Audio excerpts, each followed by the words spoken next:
Hello everyone, welcome to our channel again. And आज का हमारा टॉपिक है derive an expression for electric field intensity due to an electric dipole at equatorial line. यानी कि इसका मतलब होता है कि आज हम लोग डेरिवेशन करने वाले हैं इक्वेटोरियल लाइन पे electric field intensity due to an electric dipole की वजह से। इसके पहले वाला वीडियो पे हम लोगों ने देखा कि एक्सियल लाइन पे इलेक्ट्रिक फील्ड इंटेंसिटी किसी डाइपोल की वजह से कितना लगता है, और इस वीडियो पे हम लोग देखने वाले हैं कि इलेक्ट्रिक फील्ड इंटेंसिटी किसी डाइपोल की वजह से इक्वेटोरियल लाइन पे कितना लगता है। तो सबसे पहले हम लोग फिगर को बनाते हैं हमारा डेरिवेशन के लिए, और इस जो पूरा का पूरा डेरिवेशन है इसको 5 नंबर पे आपका जेक बोर्ड बहुत बहुत बहुत बार पूछा गया है। तो प्लीज़ इसका नोट्स जो है आप लोग अच्छे से बना लीजिएगा, जैसे जैसे मैंने लिखा है वीडियो को पॉज करके आप लोग लिख लीजिए। मैं टाइम भी दे दूंगा, आप लोग पॉज करके लिख लेना वीडियो, ठीक है। एंड चलो सबसे पहले हम लोग फिगर को बनाते हैं। तो फिगर पे हम लोग एक डाइपोल लेते हैं, एक माइनस क्यू एंड एक प्लस क्यू, जो कि डाइपोल होता है हमारा कि दो चार्जेस होते हैं जिसका मैग्नीट्यूड सेम होता है बट नेचर अलग अलग होता है। तो एक प्लस क्यू एंड एक माइनस क्यू। हमें एक्सियल लाइन पे पता है कि इसके जो डाइपोल है हमारा डाइपोल के बाहर चला जाता है हमारा एक्सियल लाइन, बट इक्वेटोरियल में ऐसा नहीं होता है। इक्वेटोरियल में होता है कि एक माइनस चार्ज होता है, एक प्लस चार्ज होता है, और डाइपोल के बिल्कुल सेंटर से एक 90 डिग्री का एंगल बनाता है जिसको हम लोग इक्वेटोरियल लाइन कहते हैं। देखो यहाँ पे 90 डिग्री का एंगल बना हुआ है। एंड देन क्या करते हैं, हमारा जो नेगेटिव चार्ज है, हमें पता है कि नेगेटिव चार्ज का डायरेक्शन जो होता है वो हमेशा इनवर्ड होता है। यानी कि इलेक्ट्रिक फील्ड जो नेगेटिव चार्ज अपने चारों ओर बनाता है उसका डायरेक्शन हमेशा इनवर्ड होता है, अंदर की ओर। तो देखो यहाँ पे हम लोगों ने इनवर्ड का डायरेक्शन शो किया है। और पॉजिटिव चार्ज की वजह से जो इलेक्ट्रिक फील्ड बनता है वो हमेशा आउटवर्ड होता है, जो कि यहाँ पर हम लोगों ने दर्शाया है कि ये हमेशा आउटवर्ड होता है। और इन सब का जो पॉइंट मिल रहा है उसको हम लोग पी का नाम दिए हैं, जहाँ पर इस पी पॉइंट पे हम लोग टोटल इलेक्ट्रिक फील्ड इंटेंसिटी निकालने वाले हैं कि इस प्लस क्यू की वजह से यहाँ पर कितना लग रहा है और इस माइनस क्यू की वजह से यहाँ पर कितना लग रहा है। तो पहले प्लस क्यू की वजह से निकालेंगे, फिर माइनस की वजह से निकालेंगे, फिर हम दोनों को ऐड कर देंगे, तो हमें टोटल इलेक्ट्रिक फील्ड इंटेंसिटी इस पॉइंट पर कितना लग रहा है वो हमें पता चल जाएगा। उसके बाद देखो हमें क्या करना है, हमें पता है अगर ये वाला एंगल थीटा होगा तो ये वाला एंगल भी थीटा होगा, और ये थीटा होगा तो ये भी थीटा होगा, और ये थीटा होगा तो ये भी थीटा होगा। तो सबसे पहले हम लोग एंगल जो है वो हमें हर तरफ जो है वो सेम ले लेना है। तो हमें पता है कि किसी भी जो एंगल होता है उसका दो कंपोनेंट होता है, एक एक्स एक्सिस की ओर, एक वाई एक्सिस की ओर। तो दो कंपोनेंट होता है, और जहाँ पर हम लोग क्या करते हैं, जिधर थीटा दिया होता है उधर हमें लेना पड़ता है कोस थीटा, और जिधर थीटा नहीं होता है उधर हम लेते हैं साइन थीटा। तो देखो यहाँ पर एक एंगल बन रहा है हमारा, ये सीधा और ये वाला एंड ये वाला। तो ये पॉजिटिव चार्ज की वजह से देखो यहाँ पर ये जो पॉजिटिव चार्ज इधर आया है इसकी वजह से यहाँ पर दो कंपोनेंट बन रहा है, एक ये वाला कंपोनेंट एंड एक ये वाला कंपोनेंट। तो देखो यहाँ पर जो है इधर देखो, इधर थीटा नहीं बन रहा है, पूरा पूरी खाली है, तो इधर हम क्या लेंगे, साइन थीटा लेंगे। तो इधर ई प्लस क्यू साइन थीटा, ये पॉजिटिव चार्ज की वजह से बन रहा है इसीलिए यहाँ पर प्लस क्यू आया है, तो इसीलिए ई प्लस क्यू साइन थीटा। और इधर देखो ये वाला, सिर्फ ये वाला, इधर देखो इधर थीटा बना हुआ है तो इधर हम लोग कोस थीटा को लेंगे, तो ई प्लस क्यू कोस थीटा। उसी प्रकार आप माइनस क्यू की वजह से भी लेंगे। माइनस क्यू की वजह से देखो ये इनवर्ड है इसका डायरेक्शन, तो इसका जो कंपोनेंट होगा वो नीचे की तरफ होगा, ऐसा जाके ऐसा। जैसे कि ये आउटवर्ड था तो इसीलिए ये ऐसा गया, बट ये इनवर्ड है इसका डायरेक्शन, तो ये ऐसा आएगा और नीचे की तरफ आएगा। तो इसीलिए इसका जो दो कंपोनेंट होगा इसका भी, और जिधर थीटा होगा उधर हम लोगों को कोस थीटा लेना पड़ता है। तो इसीलिए ई माइनस क्यू कोस थीटा, या माइनस क्यू क्यों आया, क्योंकि ये माइनस क्यू के लिए। तो ई माइनस क्यू कोस थीटा, और इधर जो हमारा थीटा नहीं बना है देखो यहाँ पे, तो इसीलिए ई माइनस क्यू साइन थीटा। और ये जो बीच का जो इक्वेटोरियल लाइन का बीच के सेंटर से जो 90 डिग्री का एंगल बनाया है इसको हम लोग आर मान लेते हैं, डिस्टेंस, ठीक है। सेंटर से पॉइंट पी तक का डिस्टेंस को आर मान लिए हैं। एंड डाइपोल लेंथ हमें पता है कि एल होता है, ये हाफ डाइपोल लेंथ है, ये हाफ डाइपोल लेंथ है, और फुल डाइपोल लेंथ कितना होता है, 2L होता है। इस एल को जोड़ देने से 2L हो जाएगा।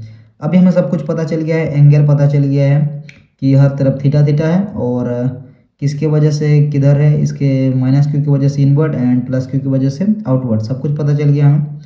अभी क्या करना है, अभी हमें प्लस क्यू की वजह से यहाँ पर इलेक्ट्रिक फील्ड इंटेंसिटी कितना लग रहा है एंड माइनस क्यू की वजह से कितना लग रहा है वो निकाल लेंगे सेपरेट, फिर उन दोनों को जोड़ देंगे तो हमें टोटल का पता चल जाएगा।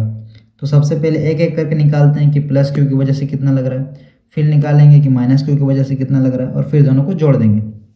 तो अभी देखो क्या करना है हमें। अब हम निकालने वाले हैं electric field intensity at P due two plus Q. यानी कि अब हम निकालेंगे कि electric field intensity point P पर प्लस क्यू की वजह से कितना है, फिर हम माइनस क्यू की वजह से निकालेंगे और दोनों को जोड़ देंगे। तो हमें इलेक्ट्रिक फील्ड इंटेंसिटी का फॉर्मूला पता है, E इक्वल टू के क्यू बाई आर स्क्वायर होता है। तो सबसे पहले तो E लिख लेते हैं, और किसकी वजह से, प्लस क्यू की वजह से निकाल रहे हैं। तो उसका जो फॉर्मूला होता है के का के प्लस क्यू का plus Q and then distance निकालना है, मतलब आर स्क्वायर। तो हम अब डिस्टेंस निकालेंगे। देखो प्लस क्यू से पॉइंट पी तक का डिस्टेंस कितना है, ये और ये एक राइट एंगल ट्रायंगल है जैसे कि हमें दिख रहा है। और राइट एंगल ट्रायंगल में क्या होता है, ये वाला एच होता है, ये होता है हमारा बी और ये होता है पी। तो हमें पाइथागोरस थोड़ा सा यहाँ पर यूज़ करना होगा कि यह हमारा एच होता है, ये हमारा बी होता है और ये हमारा पी होता है। तो एच स्क्वायर का फॉर्मूला क्या होता है, root under P square plus B square. तो पी में हमारे क्या है, ये वाला है पी में आर, तो यहाँ पर रूट अंडर आर स्क्वायर, और बी में है एल, तो एल का स्क्वायर, और इन दोनों का होल स्क्वायर, क्योंकि हमारा इलेक्ट्रिक फील्ड इंटेंसिटी का फॉर्मूला होता है K Q by R square. तो ये root under R square plus L square कहाँ से आपको पता चला, ये हमारा एक राइट एंगल ट्रायंगल है, ये एच होता है, ये हमारा बी होता है, ये हमारा पी होता है। तो यहाँ पर एच हमें दिया हुआ नहीं है जो कि निकालना है। तो एच का फॉर्मूला होता है P square plus B square, जहाँ पर यहाँ पर पी जो है वो आर है और बी हमारा एल है, तो इसीलिए R square plus L square. उसके बाद यहाँ से हम मोड का उपयोग करेंगे, क्योंकि अभी बस हमें जो है मैग्नीट्यूड को देखना है। तो यहाँ से रूट और स्क्वायर कट जाएगा, तो हमारा आंसर क्या निकल के आएगा, K Q by R square plus L square, और इसको हम लोग इक्वेशन 1 मान लेंगे। इसके बाद हम लोग अभी माइनस क्यू की वजह से निकालेंगे। तो अभी देखो सिमिलरली अब हम क्या करेंगे, माइनस क्यू की वजह से निकालेंगे, जैसे कि हम लोग प्लस क्यू की वजह से निकाले वैसे ही। उसके बाद हम लोग अपना के का के माइनस क्यू बाई, अभी इसका डिस्टेंस निकालना होगा, यानी कि माइनस क्यू से लेकर के पी तक का डिस्टेंस निकालना होगा कि यहाँ से यहाँ तक का डिस्टेंस कितना है। तो देखो इसमें भी सेम पाइथागोरस यूज़ करेंगे हम लोग। ये हमारा एच हो गया, ये हमारा पी हो गया और ये हमारा बी हो गया। तो एच स्क्वायर का फॉर्मूला क्या होता है, P square plus B square. तो अब हम क्या करेंगे, पी स्क्वायर हमारा क्या है, आर है, तो यहाँ पर आर स्क्वायर प्लस बी हमारा क्या है, एल, तो एल का स्क्वायर का होल स्क्वायर। तो सेम इसमें भी मोड लगाएंगे और इसका आंसर क्या आ जाएगा, के क्यू बाई, ये रूट और स्क्वायर कट जाएगा, तो K Q by R square plus L square, ये हमारा बच जाएगा, जो इसको हम लोग इक्वेशन 2 मान लेंगे। तो हमारा दोनों इक्वेशन आ गया है। प्लस क्यू की वजह से जो इलेक्ट्रिक फील्ड इंटेंसिटी लग रहा है वो ये लग रहा है, और माइनस क्यू की वजह से जो इलेक्ट्रिक फील्ड इंटेंसिटी लग रहा है वो ये लग रहा है, और दोनों का हम लोग इक्वेशन 1 इक्वेशन 2 मान लिए हैं। इसके बाद बस इन दोनों को जोड़ देना है, तो हमारा आंसर आ जाएगा। तो चलो आगे जोड़ते हैं। अभी देखो फ्रॉम इक्वेशन 1 एंड 2, देखो इक्वेशन 1 और इक्वेशन 2 को अगर हम लोग देखेंगे तो दोनों का जो वैल्यू है, मैग्नीट्यूड है, वो सेम है। देखो इसमें भी जो मैग्नीट्यूड है वो K Q by R square plus L square है, और इक्वेशन 2 में भी K Q by R square plus L square है, यानी कि ये दोनों मैग्नीट्यूड में जो है वो सेम है। तो इसीलिए हम फ्रॉम इक्वेशन 1 और 2 से लिख सकते हैं कि E plus Q equal to E minus Q in magnitude, यानी कि प्लस क्यू की वजह से जो इलेक्ट्रिक फील्ड इंटेंसिटी है और माइनस क्यू की वजह से जो इलेक्ट्रिक फील्ड इंटेंसिटी है, ये दोनों बराबर है मैग्नीट्यूड में, यानी कि ये दोनों सेम है इन मैग्नीट्यूड में, ये दोनों सेम है। बट डायरेक्शन का बात करेंगे तो अलग अलग होगा, एक आउटवर्ड में होगा, एक इनवर्ड में होगा।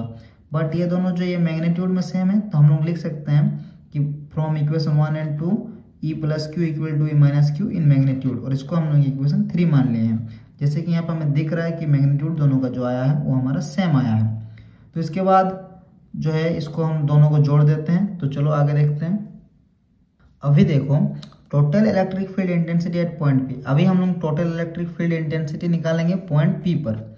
तो देखो ई नेट निकालेंगे अभी, मतलब टोटल इलेक्ट्रिक फील्ड इंटेंसिटी, जो कि हमारा है E plus Q cos theta plus E minus Q cos theta. जैसे कि मैंने पहले से कह रहा हूँ कि ई प्लस क्यू की वजह से जो निकाला है और ई माइनस क्यू की वजह से जो निकला है, इन दोनों को जोड़ देंगे तो हमें टोटल पता चल जाएगा। तो इन दोनों को जोड़ देते हैं। तो देखो ई नेट इक्वल टू, अभी हमारा क्या है, E plus Q cos theta plus ई प्लस क्यू कॉस थीटा, यानी कि देखो हम लोग, मैंने कहा था कि हम ई प्लस क्यू कॉस थीटा और ई minus Q cos theta in दोनों को जोड़ देंगे तो हमें टोटल का पता लग जाएगा।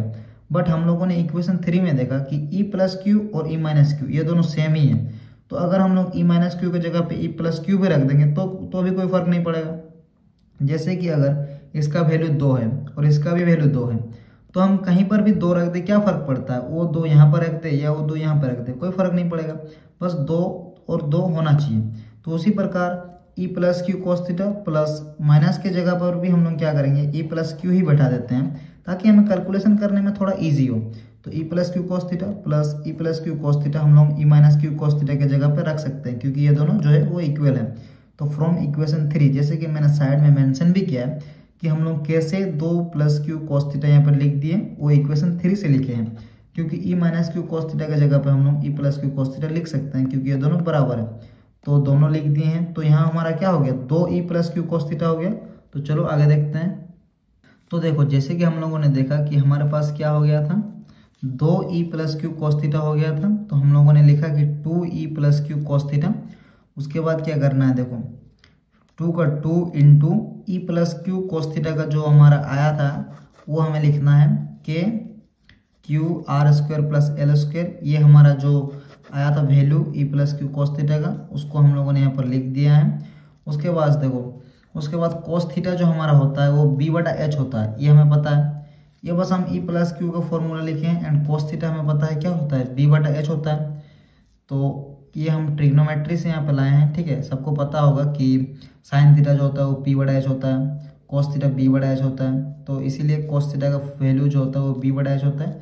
तो हम लोगों ने ये लिखा है। ये क्यों लिखा हम लोगों ने, ये हम लोगों ने लिखा है डायरेक्शन को लाने के लिए, ठीक है। तो हम लोगों ने यहाँ पर लिख दिया। उसके बाद देखो 2 का 2, के का के, सेम टू सेम जो यहाँ लिखा है वही लिखा है। फिर देखो बी में हमें पता है कि हमारा बेस जो था वो हमेशा एल था। जैसे कि हम लोगों ने अगर फिगर को कोई अगर अच्छे से देखेगा तो वहाँ बी में देखना वो हमेशा एल था, तो एल लिख दिए हैं। एंड एच जो था, एच का फॉर्मूला होता है b square plus p square plus B square. तो पी स्क्वायर में हमारा r square plus L square का अंडर रूट था, जो कि हम लोग हर बार लिख ही रहे थे। तो सेम वही लिख दिए हैं और कुछ नहीं। फिर देखो के का के, एंड यहाँ पर देखो 2LQ, ये तीनों को हम अगर मिला देंगे तो हमारा जो ये डायपोल मोमेंट बन जाता है। तो इसीलिए 2LQ को एक समान लिख दिए हैं। एंड फिर r square plus L square को एक जगह ब्रैकेट में, और under root r square plus L square को ब्रैकेट में लिख दिए हैं। यहाँ पर अंडर रूट हटा देंगे तो अंडर रूट का वैल्यू होता है हाफ, तो यहाँ पर हाफ लिख दिए हैं। उसके बाद देखो 2LQ जो यहाँ पर है उसको हम लोगों ने P लिख दिया है, और r square plus L square, यहाँ पर भी r square plus L square है, तो इन दोनों को हम मिला के लिख सकते हैं, कॉमन ले सकते हैं। तो r square plus L square लिख दिए हैं, और यहाँ पर 1/2 है और यहाँ पर कुछ नहीं है तो क्या है 1 है। तो इन दोनों को अगर हम ऐड कर देंगे 1/2 + 1 तो हमारा 3/2 आ जाता है। तो इसीलिए हम लोगों ने यहाँ पर 3/2 लिख दिया है। फिर देखो हमें पता है, चूंकि हम एक्सियल लाइन से भी जानते हैं कि हमारा जो एल स्क्वायर होता है वो आर स्क्वायर के मुकाबले बहुत बहुत बहुत बहुत छोटा होता है। तो इसीलिए चूंकि L square is less than very very less than R square, इसीलिए therefore L square is neglected. यहाँ से हम एल स्क्वायर को क्या करते हैं, नेग्लेक्ट कर देते हैं। तो हम अगर यहाँ से एल स्क्वायर को नेग्लेक्ट कर देंगे तो क्या बचेगा, आर स्क्वायर और ब्रैकेट में 3/2। तो उसके बाद देखो क्या करना है, हमें पता है कि k into p r square y bracket के पावर में 3/2 आ चुका है हमारा। और देखो अभी ये 2 और ये 2, ये दोनों जो है कट जाएगा, ये 2 और ये 2।